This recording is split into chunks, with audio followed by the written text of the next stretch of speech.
Koneksi antar materi, kesimpulan, dan refleksi modul 1.1 Pemikiran Ki Hajar Dewantara dalam Pendidikan.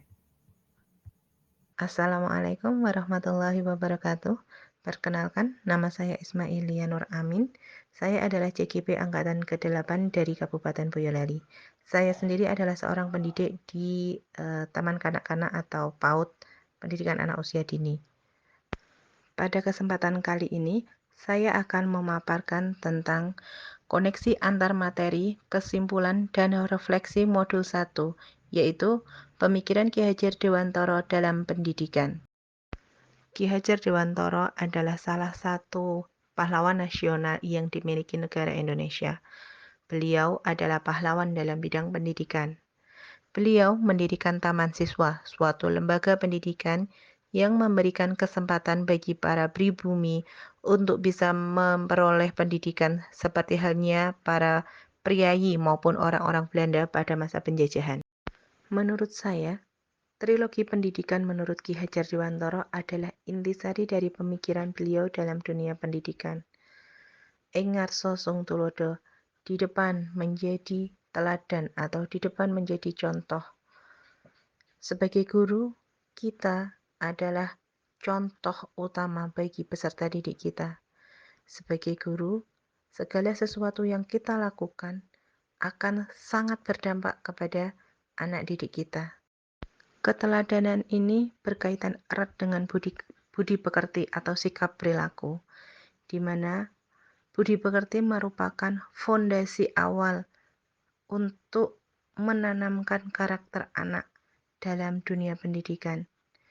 Budi pekerti dipengaruhi oleh lingkungan terdekat dari anak didik kita.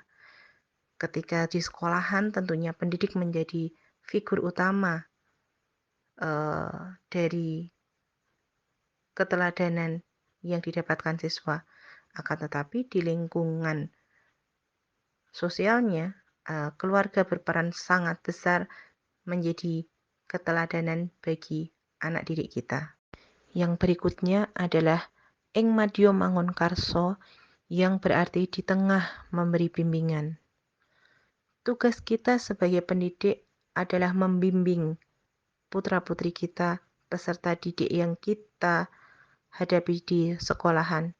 Tugas kita adalah membimbing atau menuntun mereka untuk menemukan jati diri mereka, untuk menemukan kebahagiaan mereka. Dalam membimbing ini tentunya banyak hal atau aspek yang perlu kita perhatikan. Setiap anak memiliki karakteristik yang berbeda-beda. Setiap anak memiliki kemampuan yang berbeda-beda pula. Kemudian aspek lainnya adalah kodrat. Setiap anak memiliki kodrat yang berbeda-beda pula, baik kodrat alam maupun kodrat zamannya. Sebagai pendidik, kita harus mampu menempatkan diri, memberikan bimbingan yang paling adil untuk para peserta didik kita. Yang terakhir adalah tutwuri handayani, yang berarti di belakang memberikan dorongan. Pada akhirnya, tugas kita sebagai pendidik adalah mendorong anak didik kita untuk senantiasa berbuat lebih baik lagi dan selalu berada di jalan yang benar dalam mencapai kesuksesan mereka. 3 aspek yang perlu kita dorong, yaitu pertama, cipta. Kita dorong untuk menajamkan pikiran atau kreativitas mereka. Yang kedua adalah rasa. Kita dorong untuk melembutkan rasa atau budi pekerti mereka. Yang ketiga adalah karsa. Kita dorong untuk menguatkan usaha dalam mencapai mimpi mereka. Refleksi dengan pertanyaan pemantik sebagai berikut. 1. Apa yang Anda percayai tentang murid dan pembelajaran di kelas sebelum mempelajari modul 1.1? 2. Apa yang berubah dari perilaku dan pemikiran setelah mendapatkan materi? 3. Apa yang Anda terapkan lebih baik agar kelas mencerminkan pemikiran KHD? Sebelum mendapatkan materi pembelajaran modul 1.1, saya menganggap murid adalah objek penerima ilmu dan saya sebagai guru adalah sumbernya. Kemudian pembelajaran yang saya lakukan dengan metode klasik di mana guru sebagai pemateri di depan kelas dan anak mendengarkan, duduk di meja mereka masing-masing. Pembelajaran inti selalu ada di dalam ruangan kelas sehingga terkesan membosankan. Setelah mendapat materi dari modul 1.1, saya mulai memahami bahwa guru bukanlah satu-satunya sumber belajar. Menciptakan suasana belajar yang menarik adalah keharusan bagi guru, sehingga anak-anak bisa tertarik untuk belajar dan menjadi fokus.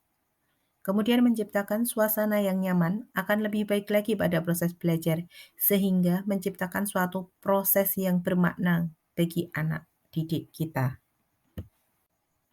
Yang bisa saya terapkan di kelas agar mencerminkan pemikiran KHD setelah mendapatkan materi dari modul 1.1 adalah saya akan merencanakan pembelajaran yang menarik, menyenangkan, dan bermakna sesuai kodrat anak. Maksudnya adalah saya akan merencanakan pembelajaran yang menarik, di mana pembelajaran yang menarik itu tidak hanya bersumber kepada guru saja, tapi anak bebas memilih. Mereka ingin belajar dari media mana saja, bisa dari audio, visual, ataupun gabungan dari keduanya. Kemudian, menciptakan pembelajaran yang menyenangkan. Karena konteksnya saya mengajar anak usia dini, hal yang menyenangkan bagi mereka adalah bermain. Maka saya akan mengemas pembelajaran dengan bermain. Bermain sambil belajar. Yang tentunya pada konteks belajar sambil bermain ini, inti dari pembelajaran tidak harus disampaikan di dalam kelas, tapi bisa juga dilakukan di luar kelas, sehingga akan tercipta suasana yang menyenangkan dan nyaman bagi anak dalam belajar. Yang berikutnya adalah bermakna sesuai dengan kodrat anak. Di sini maksud saya adalah kodrat anak PAUD seperti sebelumnya saya ceritakan bahwasanya mereka adalah dunia bermain. Maka sebisa mungkin kita mengemas belajar sambil bermain. Dalam satu permainan ada pendidikan yang bisa mereka dapatkan, ada pengajaran, ada pembelajaran yang bermakna yang bisa mereka dapatkan. Sehingga apabila ketiganya bisa saya kelola dengan baik, maka tujuan pembelajaran yang saya inginkan pasti akan tercapai dengan baik. Demikian yang dapat saya sampaikan atas tugas koneksi antar materi, kesimpulan, dan refleksi dari modul 1.1. Masih banyak kekurangan yang saya miliki.